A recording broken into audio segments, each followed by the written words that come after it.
Hey, Kyler here. Our aim for this show is to throw a dart right in the bullseye of what it looks like to leverage every opportunity that life throws at us. I hope you find value in today's episode. Hey everyone, welcome back to the Leveraged Life Show, where our hope, our goal, our mission, every single thing about our bread and butter is to throw a dart right at the bullseye of what it looks like to leverage every opportunity life throws at you. And on this Friday episode drop, we have a quick question. Can you be in finance or insurance and not own a vest? That's the real question. Exactly right. Yes. And if you're wondering, I do not prep Kyler for any of those random comments that I'm about to make on this show. So anything is fair game. He's got to be ready to shoot from the hip. But you got to own a vest, right? If you're going to look the part, walk the part, it's just all part of it. So welcome back to today's show. Today, we are stress testing the exit strategies and talking about this big idea of, okay, hope is not a financial strategy. Stress testing it is. We want to think in the long term. What are the exit strategies? How am I going to stress test that? How am I going to think in the long game? And I'll phrase it to you this way. Every pilot that's going to send an airplane into the air, fly, they're going to look at the weather, they're going to look at the clouds, they're going to look at the radar, all of the things that require stress testing before they hit in the air. But will they encounter unexpected turbulence? Always. You never know what to expect when you're actually in the air. You can do all the prep in the beginning. You can do everything right, but you can't always expect everything. So the question then becomes, what do you do when you're in the air as a pilot? Every good pilot is going to know how to encounter that and how to battle it and how to keep going so that the flight stays smooth, everything stays on track. And guess what? Nobody in the passenger seats is ever going to notice. They might feel a little bit of turbulence, they might bump around a little bit, but they're really not going to notice anything went wrong. That's our goal in premium finance cases. And especially when we're putting together these big life policies, the initial projections, the initial illustrations and numbers on a spreadsheet, it can look perfect.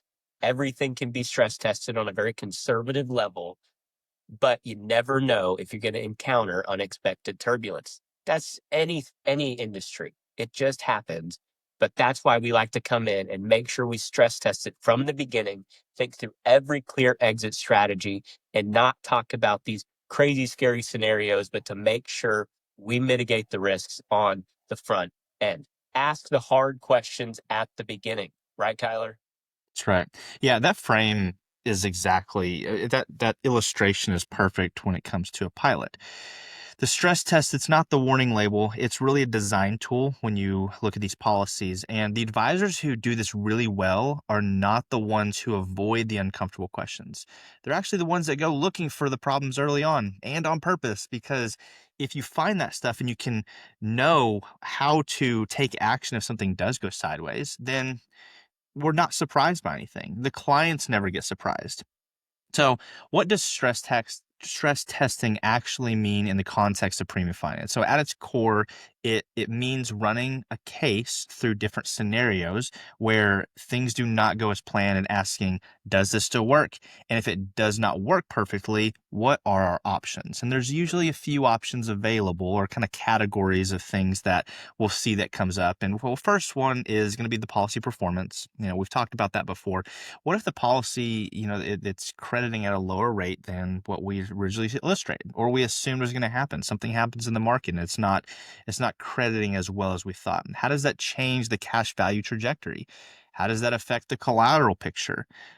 At what point does underperformance create a real problem versus it just being a little bit slower to build?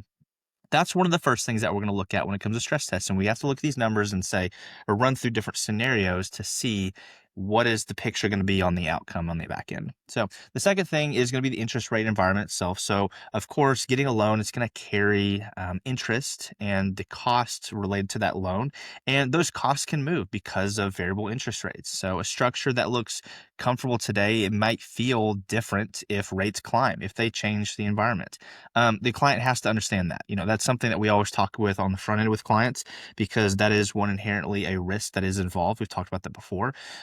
But before everything's even signed, we've got to look at the types of interest environment that can happen and that the client can be exposed to when they're in some sort of program like premium finance. And so we can't always just look at the best case scenario. Everybody can make a best case scenario type of illustration, but we have to make illustrations that really are almost in 3 scenarios. I like to see that. It's like, what's the literally worst case scenario?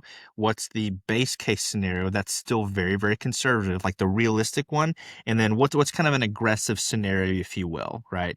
And so we've got to be able to see the groundwork between those spectrums and basically able to lay that framework out to the client so they know what to expect. That's the biggest thing we always talk about with clients. And so let's talk about speaking of the clients, like the third thing that I would actually say is people's lives change. A client that, has strong cash flow today, that might look different in, 5 or 6, 7, 8 years. Okay. Everyone's life changes. Some people might have a business and they have a liquidity event, and that might be an exit strategy for this kind of policy itself. I was talking with the CPA about that. They were talking about what are the different exit strategies that that we can see with this stuff. And that was one of them that I brought up. It's saying, hey, a business owner, they've got a great business. They had a liquidity event. They sold out, and they've got the money, and they just want to pay off the loan for their premium finance policy. That's okay. Some people do that. It just depends on what people want to do. But inherently, everyone's lives are going to change throughout time, and so we just have to be able to question is whether that structure is designed with enough flexibility that if something does change in someone's life, that it's not going to be necessarily a bad thing. We can work around certain things that happen. So the goal of stress testing is to not find a reason to say no. It's to find every possible problem ahead of time so that when you do say yes, the client does say yes, they can say it with confidence and they know what to expect going into a premium finance case. It makes total sense. I mean, it actually reminds me of a principle I learned whenever I was in the ministry. I mean, I think our viewers, most of them would know that I spent significant time working in, a pastoral type role, like 8 to 10 years in a ministry setting. So constantly teaching principles, from the Bible and helping them apply to life. It makes me think of one from Luke chapter 14. I'll bring, as an illustration for an example, but in Luke chapter 14, it basically says something along the lines of who would go out and build a building and not count the costs beforehand to see if they had enough to finish the product. And the end of the story goes that there is somebody who went out and they tried to build and they didn't have enough money to finish the product, to finish the building. And those who saw it ended up mocking them because it doesn't make sense. Why would you not count the cost ahead of time at the very beginning before you actually put any concrete in the ground? I don't know what they were using back in the first century, whether it's concrete in the ground or rebar. I don't know if that existed, but they would still, lay the right foundation and make sure there was enough adequate resources ahead of time to plan ahead and think ahead and construct the tower accordingly. In any case where that does not happen on the front end, there's probably going to be problems that arise, and you got to know how you're going to handle it ahead of time. Same thing in premium finance. Our goal, you're just like you said, it's not to look at every reason to say no. It's to look at all of the foundational things so we can build up accordingly. So that way we know well ahead of time that that initial policy performance, even though it may vary, is going to go according to plan. And no matter what comes, we're prepared for it. We've thought about the cost way ahead of time. And most importantly, our clients know that too. And they are well aware of the decision they're getting into ahead of time. And it's a great strategy when it makes a lot of sense.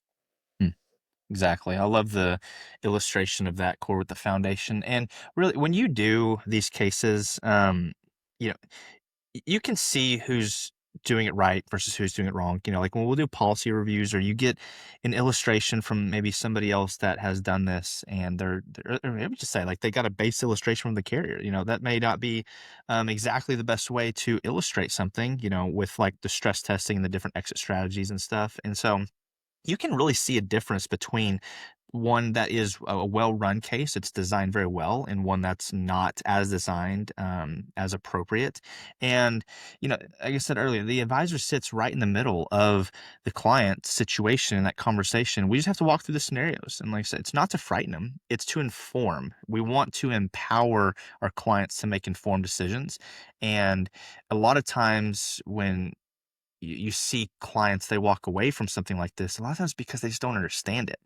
And so we have to be crystal clear on everything from A to Z.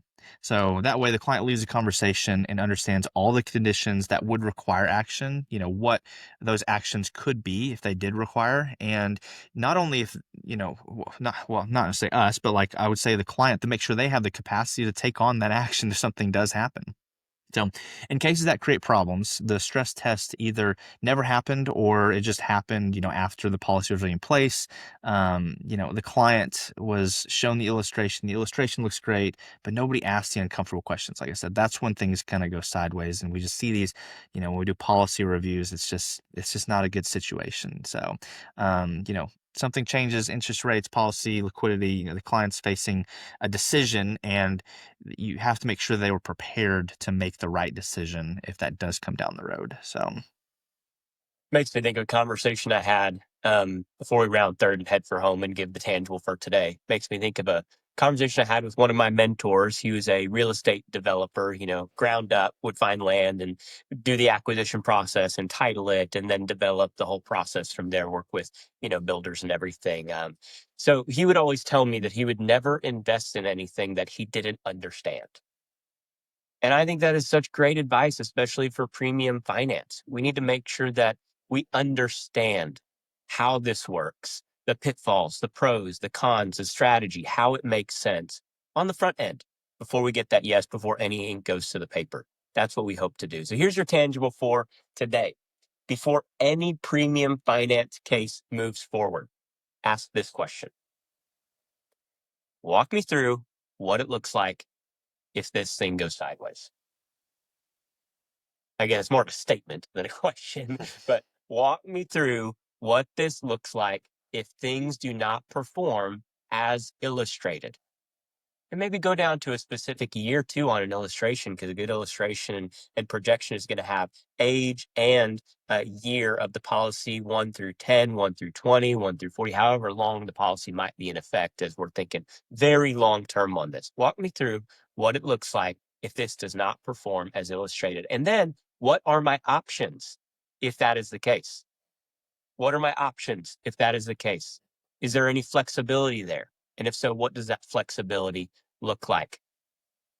The best people who are going to look at that are not going to be frightened by that question. They're not going to be scared away or get defensive at that question. They're going to think that's the best possible question you could ask, because that shows we're thinking through counting the cost on the front end, laying the foundation, making sure we have the right pieces together so we can build the tower effectively and effectively transfer the generational wealth that you have created. As you've built it, the last thing we want to see is that you lose it.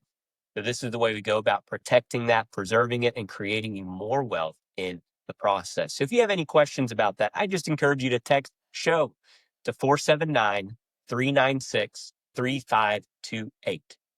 That is 479-396-3528. Or if you want our free wealth transfer guide, we'd be happy to send that to you. Why don't you drop a thing in the comment and say transfer, and we'll send that to you directly. But until then, until next week, I'm Cord Offenbacker, joined with my brother Kyler Offenbacker. Pleasure to have you on the Leverage Life Show today, testing exit strategies, and we look forward to seeing you next time.